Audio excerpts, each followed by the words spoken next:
Good Tuesday afternoon. I'm First Alert Meteorologist Trevor Gibbs. Warmer temperatures today mean higher pollen levels, in particular the pine pollen. Very high, now more than 2,000 grains of sample here measured right atop our roof. Action News Jax in partnership with the Jacksonville Sinus and Nasal Institute.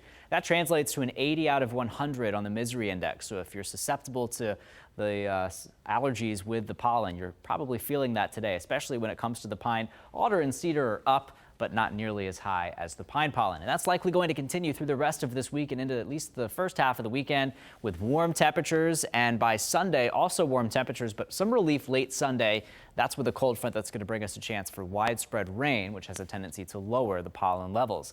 Until then, we've got temps in the 70s this evening as you head home from work, feeling quite nice, into the 60s and 50s this evening as well after sunset. Clouds will increase overnight, and because we'll have more cloud cover overnight, the temperatures won't be nearly as cold as they have been. So we'll see mid-50s by around midnight, staying in the upper 40s, low 50s by tomorrow morning. Hour by hour for your Wednesday, we'll start off cool in the 50s, rising into the 70s in the afternoon. There will be a decent amount of cloud coverage, but if any of the clouds are able to break up some more and we see some sunshine, temperatures will get a chance to really warm up during the day tomorrow. Also starting off tomorrow with the potential for a few light showers, especially in southeast Georgia, as the cloud cover continues, temperatures in the 50s. Here's 12 o'clock for your lunch hour on your Wednesday. We're in the 60s to upper 60s, close to 70, maybe a light sprinkle here and there, but overall mainly dry, and then a little bit of a higher chance of rain after sunset tomorrow, mainly for southeast Georgia here. This is 7 o'clock on your Wednesday, 60s and 70s for temperatures, and then some light rain moving through tomorrow night into early Thursday. That's not going to be anything significant,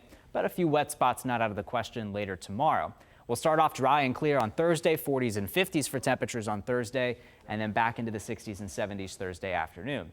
The higher chance of rain in our forecast comes on Sunday. That's going to be with an approaching cold front. Will be warm and rather muggy, relatively speaking, ahead of it. But there you see the rain moving through late Sunday into early Monday. That could impact parts of the Daytona 500 races Sunday if you're heading down there. Just a heads up. Rainfall forecast over the next 7 days looks like this. This is very beneficial rain given the severe to extreme drought across our area. Upwards of an inch of rain in parts of North Florida, maybe even a little higher than that for South Georgia when you add it all together over the next 7 days, but that mainly falls during the second half of the day on Sunday.